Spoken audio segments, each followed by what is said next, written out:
1900년 초, 1800년 말인데 어느 집에 노비가 하나 들어왔어요. 종이 하나 들어왔어요. 젊은 아이였는데 너무너무 열심히 하는 거예요. 심지어는 이 아이, 이 어린 종이 하는 일이 뭐냐면 주인의 요강을 닦는데 그냥 대충 부셔서 닦는 것이 아니라 요강을 그렇게 정성스럽게 닦아서 깨끗하게 속아서 닦아서 이렇게 말려서 딱 말려가지고 밤마다 이렇게 예전에 요강을 하자니 화장실이 머니까 요강을 이렇게 넣어놓고 그랬어요. 주인이 보니까 너무 괜찮은 거야. 거기다가 아이가 총명하기까지.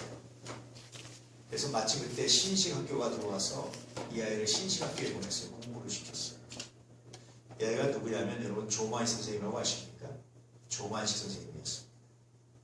조만식 선생님이 가끔가다 강연하다 그런 얘기 했답니다. 여러분 노비에서 나처럼 되고 싶습니까? 주인의 요강을 닦으시오. 어떤 일이든지요.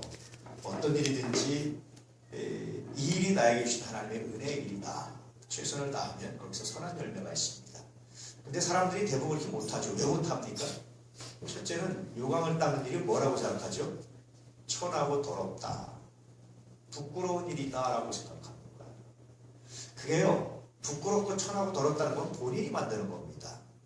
본인이 당당하게 그 일을 하면 그 일을 은혜의 길이 되고 자기를 새롭게 발전시키는 굉장히 놀라운 길이 됩니다. 미국에 옛날에 노예 어떤 아이가 노예로 와서 거짓골로 됐는데 근데 굉장히 총명하고 아이가 괜찮아. 그러니까 주인집 딸이 보니까 노예지만 너무 아이 괜찮아. 거기다 백인이고 그래서 흑인처럼 노예도 아니고 그래서 너무 괜찮아서 둘이 사랑에 빠졌어요. 주인이 알고 이런 어디 건방지게 초라한 곳인데 쫓았습니다. 나중에 그 사람이 미국 대통령 제임스 가필드였다. 우리 그리스도교회 출신 목사님 대통령입니다. 제임스 가필드였습니다. 미국에는요 교파가 굉장히 많거든요. 개신교파가. 근데도 이제까지 대통령을 배출한 개신교파는 8개 정도 있어요. 미국의 주류교단이 아니면 대통령 배출이 잘 안 됩니다. 그리스도교회 이제 3명의 대통령이 나옵니다.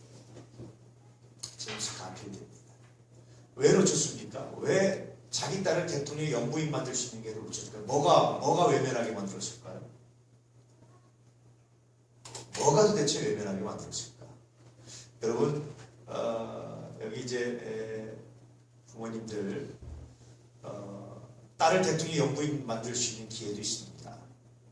아들을 물론 더 훌륭하게 할 수 있는 기회도 있습니다. 좋은 며느리 맞이할 수 있는 기회가 있습니다. 뭐만 버리면 됩니까? 그 어떤 것 하나만 제거하면 됩니다. 좋은 남편 만날 수 있습니다. 좋은 아내 만날 수 있습니다. 뭐만 제거하면 됩니까? 네, 그 어떤 것 하나만 제거하면 됩니다.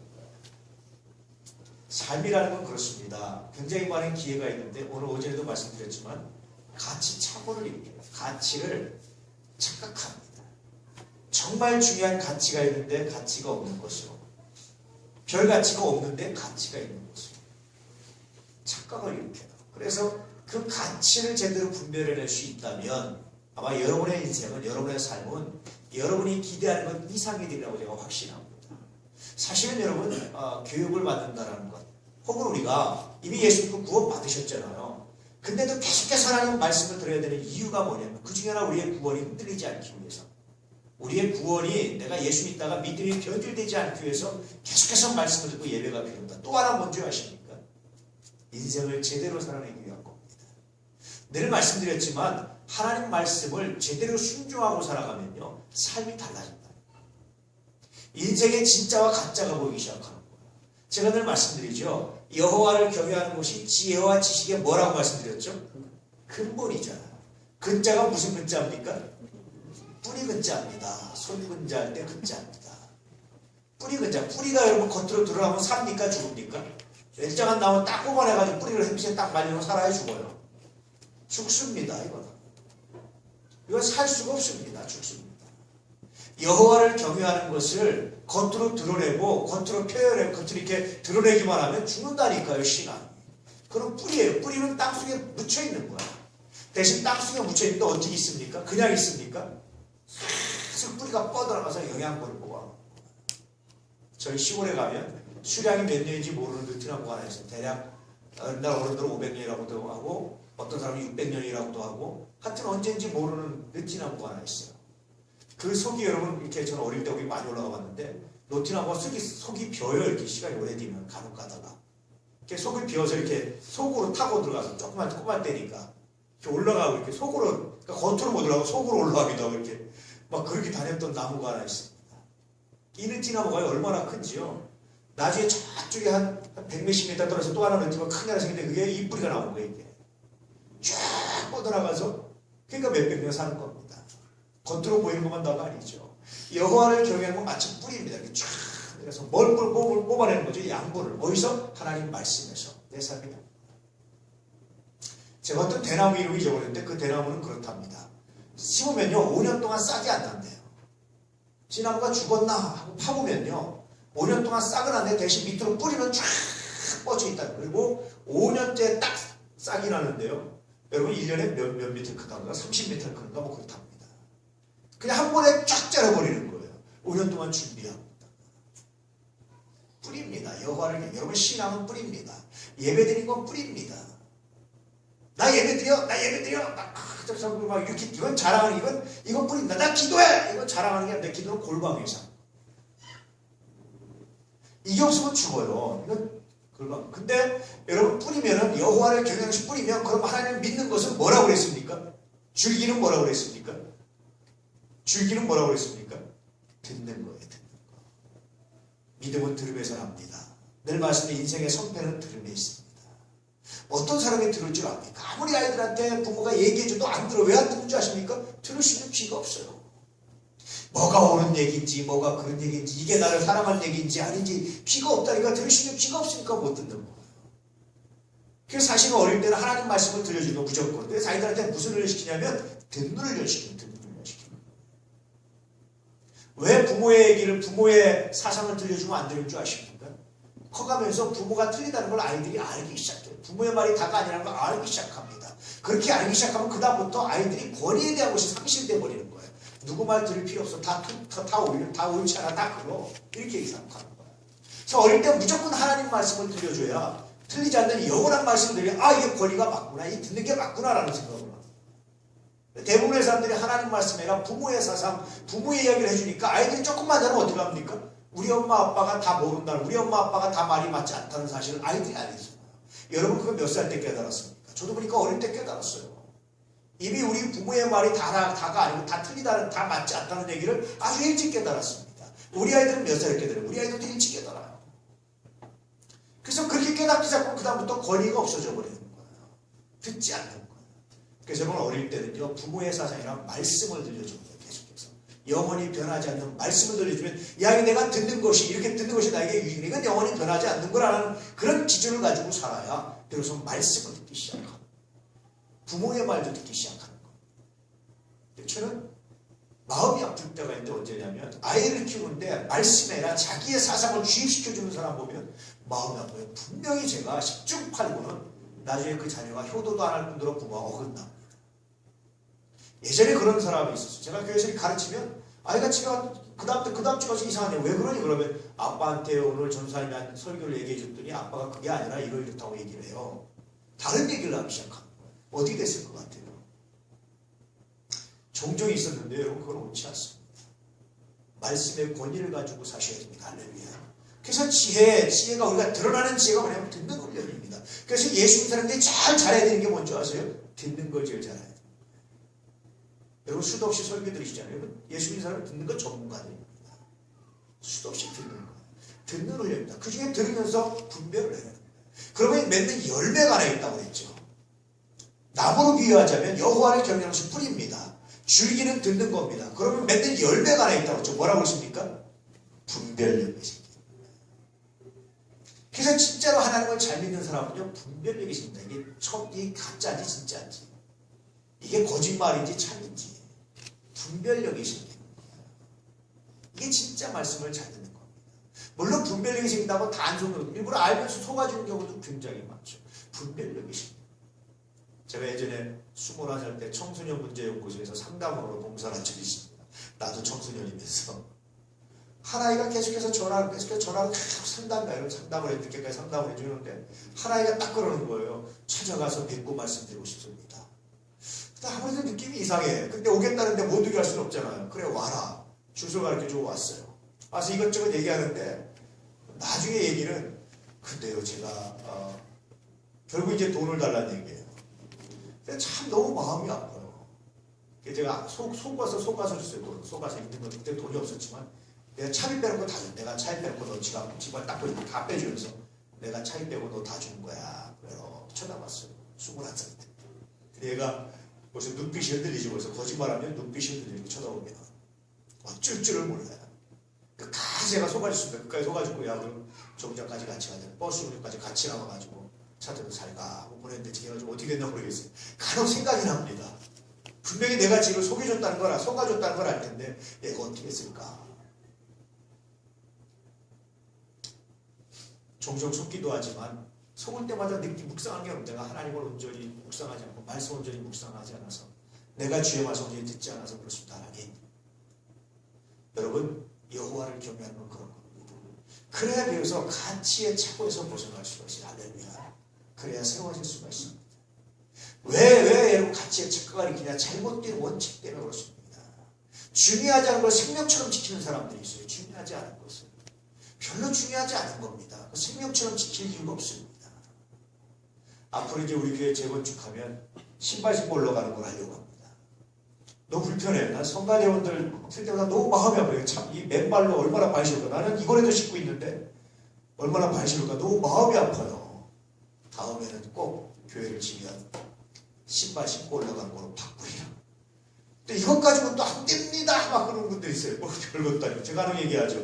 빨간 카페바 파란 카페바 싸우다가 교회가 나눠졌다고. 본질적이지 않은 거예요.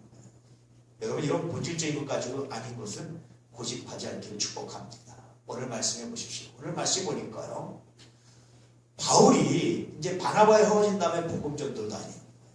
그때 디모데라 하는 제자를 데려가려고 컨택을 할 겁니다. 근데 디모데는 약점이 하나 있어요. 어머니는 유대인인데 아버지는 헬라인이었습니다. 유대인이 아니었어요.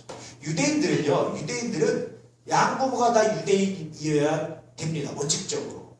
그런데 어머니가 유대인이고 아버지가 비유대인이면 그 자녀는 유대인처럼 생각을 해요. 단 뭐를 거쳐야 됩니까? 유대인이라면 할례를 받아야 돼요. 누구든지. 물론 유대인 남자도 할례를 받아야 돼요. 근데 이 디모데는 할례를 받지 않았어요. 자, 사도행전 15장에서 구원을 받는 데 있어서 할례가 필요하다 안 하다 어떻게 결정했죠? 할례 필요 없다고 결정을 했어요. 자, 그럼 바울이 디모데 할례 안 받은 거 가지고 뭐라고 말할 수 있습니까? 야, 예루살렘 위에서 사도들이 전체 위해서 할례 필요 없다고 해서 할례 받지 마! 무조건 밀고 나갈 수 있잖아요. 그렇죠? 근데 할례 받고 안 받고는 본질적입니까? 비본질적입니까? 별로 중요한 게 아니에요, 그거는. 할례 안 받아도 구원받는 지장이 없다면 할례 받는다고 해서 잘못된 것도 없잖아요. 그렇죠? 특별히 문제될 게 없어요. 그러니까 바울이 어떻게 합니까? 디모데를 데리고 나중에 가서 할례를 해갑니다. 왜 그랬습니까? 그 중에 유대인들이 많았어요. 그 지역에. 예수 믿지 않는 유대인들이 많아서 그들 예수 믿지 않는 사람이 할례 받지 않은 사람이 하나님을 얘기하고 이렇게 성경을 얘기하면 인정하지 않았어요. 유대인들이. 반란이 이렇게 문제를 삼았어요. 그러니까 바울이 사도행전 15장에서 분명히 할례 안 받아도 구원받는 데 지장이 없다. 우리는 예수 그리스도를 믿음으로 구원받는 것이지 할례 받는다고 구원받지 않는다. 사도들이 전체 이렇게 결정했음에도 불구하고 바울은 어떻게 했습니까? 디모데를 가지고 할례 받아라. 이것 가지고 싸울 필요가 뭐 있냐. 그런 얘기했습니다. 제가 간혹 지금 얘기 말씀드렸는데 제가 아는 어떤 장로님이 그렇게 얘기했다고 해요. 굉장히 유명한데. 교회에서 막 회의에다 논쟁하잖아요. 장로님들이 뭐 됐냐 하면 논쟁하고 장로님이 그랬답니다. 장로님 그거 가지고 예수 믿고 구원받는 데 지장이 있습니까? 아 그런 건 아니죠. 그럼 합시다. 왜 이렇게 얘기했던 거예요? 여러분 예수 믿고 구원받는 데 지장 없습니다. 비본질이거든요. 이것 가지고 매이지 않았어요. 바울이. 그래서 바울이 그토록 멋있게 복음전 대응을 할 수 있습니다. 만약에 바울이 이런 것 가지고 매여서 이런 소소한 측에 매여 있다면 얽매여 있었다면 바울은 그렇게 여러분 놀랍게 복음의 열매를 맺어가지 못했을 겁니다. 여러분이 도저히 포기하지 못하는 원칙이 뭡니까? 나는 이것만은 포기 못해. 혹시 그런 거 있습니까? 여러분 그런 거 있습니까? 간혹 가다가 어른들이 묘를 받는데 우리 집은 예를 들어 명절 때 이거는 포기 못해 이건 꼭 해야 돼 그런 거 있잖아요. 여러분 그런 거 별로 중요하지 않습니다. 명절이 왜 있습니까? 가족끼리 화목하고 서로 존경하라고 있는 거지 무슨 음식에 명절의 의미가 있는 건 아니잖아요. 그런 거에 명절의 의미가 있는 건 아니잖아요. 그렇죠? 그런 건 중요한 게 아니에요. 난 이거 알고 간대. 여러분 그것도 별로 의미가 없습니다. 예수 믿고 구원 받는데 지장 없으면 여러분 그런 것 가지고 다투지 않기를 축복합니다. 그걸 벗어나야 비로소 진짜 가치를 만날 수 있는 거예요. 그러니까 바울이 이걸 벗어던지니까 뭘 받으니까 많은 사람들을 구원받게 하는 거예요. 오늘 5절에 보니까 어떻게 합니까? 여러 교회가 믿음이 더 굳건해지고 수가 날마다 늘어난다. 구원받는 사람들 만약에 바울이 이거 가지고 맡겨서 안 돼 할래 안 받아 던져라 그러고 밀고 나서 어떻게 합니까? 줄어드는 거예요. 뭐가 더 중요하냐라는 겁니다. 정말 가치차고에서 벗어나려면 가치를 제대로 알려면 이것들을 벗어나야 된다. 그래야 비로소 제대로 된 열매를 맺을 수 있습니다라는 겁니다. 자, 그럼 디모데는 어떤 사람이었습니까? 디모데는 평가는 어땠죠? 2절에 보니까 디모데는 루스드라와 이고니온에 있는 형제들에게 무엇받는 자니? 칭찬받는 자니. 디모데가 그렇게 칭찬받았다는 얘기는 디모데의 삶이 어땠을까요? 디모데가 단순히 믿음만 가지고 칭찬받았을까요? 그렇잖아요. 아까도 말씀드렸지만 성경에 보니까요. 하나님 믿는 것은 언제나 뿌리입니다. 뿌리. 왜 예수님께서 기도를 은밀하게 하는 게 그건 뿌리예요. 뿌리. 그것이 드러나기 시작하면 문제가 됩니다. 기도가 죽습니다. 자랑으로 바뀝니다. 자기 영성을 자랑하는 걸로 바뀝니다. 나는 하루에 몇 시간 기도합니다. 이건 여러분 자랑하고 망하는 거예요. 그건 뿌리입니다. 아무도 모르는 거예요. 저 사람이 언제 기도하는지 모르고 예수님은 언제 기도하는지 몰랐어요. 사람들이. 그래서 너희 선생은 먹고 마시고 놀기만 하느냐? 그렇게 얘기했습니다. 근데 예수님 기도하셨습니다. 언제 하셨습니까? 사람들 모를 때 하시는 거예요. 저 사람은 언제 기도하는지 모르겠다. 그런데 하나님의 은혜가 있고 보니까 기도하란다. 그냥 그렇게 하는 거예요. 심지어는요. 오른손이 아니라 왼손이 모르게 하랍니다. 선행을. 왜냐하면 그것도 뿌리이기 때문에 그렇습니다. 내가 왜 그러냐? 신앙의 뿌리예요. 신앙의 뿌리는 드러나면 안 되는 거예요. 여호와를 경외하면 드러나면 안 되는 거예요. 신앙은 드러나지 않는 거예요. 뭐가 드러나는 겁니까 여러분? 우리의 삶이 드러나는데 듣는 것이 드러나는데 삶이 드러나는 거예요. 말하지 않아도 드러나고 숨겨도 드러나는 거예요. 디모데가 그랬다는 거예요. 제가 오전에 여러분 감정수축 말씀드렸잖아요. 아내가 몇 개월 뒤에 알기 시작했다고요? 6개월 뒤에 알기 시작했다고. 나랑 가장 가까운 아내가 살을 맞대고 사는 아내가 6개월 뒤에 알았는데 하물며 형제가 있다면 몇 개월 뒤에 알겠습니다. 이웃이 있다면 얼마나 있다 알겠습니까? 여러분 친구가 있다면 얼마나 있다가 나의 변호를 알겠습니까? 굉장히 오래 걸리는 거예요. 근데 우리들은 어떡합니까? 나 변해서 금방 알아줘. 나였으니까 금방 이해해줘. 내 이제 맘 바꾸지 금방 알아줘. 나 받아줘. 이렇게 얘기하잖아요. 여러분 거짓말입니다. 상대가 그것을 이해하고 수용할 때까지 변함없이 기다릴 줄 알고 변함없이 행하는 것이 진짜 변하고 회개입니다. 그래서 자식이 알기는 굉장히 오래 걸릴 수 있어요. 야 우리 엄마 우리 아빠가 바뀌었네. 굉장히 오래 걸리는데 기다려주는 겁니다. 형제가 알기는 이웃이 알기에 더 오래 걸리는 겁니다. 예수 믿고 변했다는 사실. 그를 묵묵히 기다려주고 그렇게 평가될 때 비로소 디모데가 들었던 칭찬받는 자리라는 평가가 일어나기 시작합니다. 그래서 오늘 5절에 있는 이렇게 놀라운 성장과 놀라운 열매는 두 가지가 있는데 첫째는 바울의 유연성에 있는 겁니다. 본질을 지키되 그렇지 않은 것들은 다 바꾸는 거예요. 맞춰주는 겁니다. 그래서 바울은 심지어 뭐라고 하냐면 내가 유대인에게 유대인처럼 헬라인에게 헬라인처럼 야만인에게 야만인처럼 지혜자에게 지혜자처럼 너는 어디 있느냐 너는 내가 복음 안에서 나는 없습니다. 나는 죽었습니다. 내가 십자가 안에서 죽었습니다. 내가 그리스도 앞에 못 박혔습니다. 자기 복음 거예요. 자기는 오직 복음 하나만 있는 겁니다. 복음 하나만. 이게 바울이었습니다. 그럴 때 놀라운 역사가 나타나는 거예요. 여러분 복음 외에는 다 버릴 수 있기를 축복합니다. 그래서 바울은 그렇게 말합니다. 나는 십자가 외에는 다 배설물로 여긴다. 버리십시오. 복음 외에는. 여러분이 갖고 있던 관념 옳다고 하는 것 다 버리십시오. 복음 외에는 버리십시오. 그래야만 비로소 복음의 열매를 맺을 수 있다. 그래야만 전도의 열매, 그래야만 구원받는 사람이 여러분으로 말미암아 드러날 수 있어요. 저는 늘 말씀드리지만 단순히 교인 하나 늘리기 위해서 말하지 않습니다. 여러분 하나님 나라를 풍성하게 하기 위해서 복음을 전하시고 전도하시고 축복합니다. 예수 안 믿고 죽어가는 영혼들이 얼마나 슬픈지 아십니까? 제가 안 얘기하지만 저는요 임종을 볼 때마다 느끼는 게 있어요. 이 사람은 구원받았구나. 물론 그 결정은 하나님만 아십니다. 근데 제가 그냥 느끼는 거예요. 개인적으로 정말 구원받았구나. 달라요. 이게 제가요 임종하는 분들은 구원받은 사람과 아닌 사람과 달라요. 제가 그때 확실하게 다시 한번 깨닫는 게 있습니다. 하나님 당신의 나라가 존재합니다. 하나님 예수 믿어 구원받는 것을 내가 이분의 죽음을 통해서 이분의 임종을 통해서 내가 깨닫고 고백합니다. 저는 정말 많이 깨닫습니다. 여러분 하나님의 나라가 있습니다. 예수 믿어 구원받는 거예요. 단순히 교인이라는 숫자를 이루려고 하는 것이 아니라 그가 구원받아서 하나님 나라 가게 하기 위해서 복음을 전하시고 열정적으로 전하시고 믿음으로 전하시고 축복합니다. 그런데 뭐로 전하라고요? 칭찬받음으로 전하는 거예요. 교리를 전하는 것이 아니라 칭찬받음으로 전하는 거예요. 너 왜 그렇게 행동하느냐? 내가 예수 믿는다. 너 왜 나한테 이렇게 양보하느냐? 내가 예수 믿는다.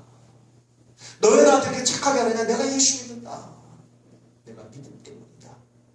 이런 믿음을 가지고 이런 칭찬을 가지고 복음을 전해서 구원받는 사람을 날마다 늘리시는 하나님의 사람들 되시기를 축복합니다. 얼마나 귀하고 아름다운지 몰라요. 반대로요. 임종하시는데 구원받지 못했다고 느끼는 경우들이 있어요.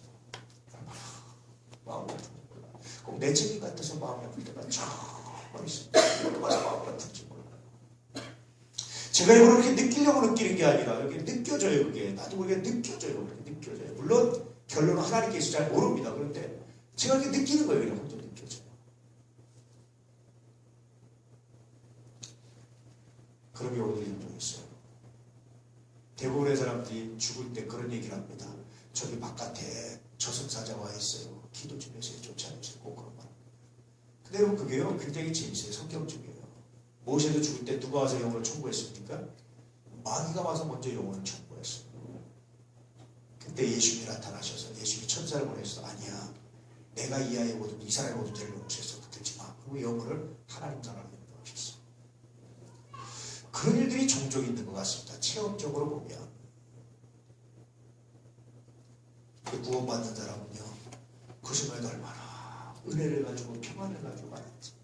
정말 구원받았구나. 여러분 주 안에서 이 은혜를 누리시고 축복합니다. 오늘 새벽에도 말씀이 드렸지만 손양원 목사님 순교 안 당할 수 있었어요. 근데 마지막에 배후에서 한센병 환자들을 피난처로 떠나보내면서 중병이라서 도저히 피난 갈 수 없는 한센병 환자가 남아있어 애양 안에 남아있어서 이들을 위해서 저희가 지키기로 마음먹고 이들을 지켜주기로 마음먹고 마지막 배에서 설교하고 뛰어내렸습니다. 마지막 설교가 뭐냐면 그리스도인은 잘 살기 위해 존재하는 사람이 아니라 잘 죽기 위해 존재하는 사람들입니다. 그리고 뛰어내려서 며칠 있다가 공산당에 의해서 순교를 당하십시오. 정말 명설교잖아요. 여러분 그리스도인은요 잘 살기 위해 사는 사람이 아니라 잘 죽기 위해 사는 사람입니다. 예수 안에서 할렐루야 부활의 소망이 있기 때문에 그렇습니다. 하나님 나라가 있기 때문에 그렇습니다. 우리가 31일날 이런 공연을 하려고 하는데 저는 얼마나 이게 감사한지 몰라요. 손양원 목사님 같은 분을 대한민국에 보내주시고 저는 한경진 목사님 같은 분을 동시대를 같이 살기 위해서 얼마나 감사한지. 여러분 혹시 알고 계시는 정진경 목사님 같은 분 정말 존경하는데요. 이런 분들 물론 이분들이 완전한 분은 아닙니다. 그러나 사람으로서 이만큼 하나님을 사랑하고 이만큼 성실하게 이만큼 거룩하게 살아갔으면 존경에 존경받아 마땅하지 않을까. 김준곤 목사님 같은 분들 정말 훌륭하신 분들입니다. 사랑의 교회 옥하는 목사님들 굉장히 훌륭하시죠. 오늘교회 하용조 목사님들 정말 좋으신 분, 훌륭하신 분. 이런 분들의 설교를 듣고 이런 분들과 동시에 살아갔던 분이 행복 아닙니까? 할렐루야. 여러분 주 안에서 존경하는 마음을 가지고 말씀을 들으시고 믿음 가운데 승리하시길 축복합니다. 무엇보다도 본질적이지 않은 것 가지고 여러분 승질내거나 화내거나 다투거나 막히지 않게 그것이 내가 볼 수 있는 진리를 가리고 있다는 사실을 꼭 기억하시길. 뿐만 아니라 디모데처럼 칭찬되는 거룩한 삶이 되셔서 하나님 나라를 채우시는 하나님의 사람들 되시길 축복합니다. 여러분의 삶에 놀라운 능력이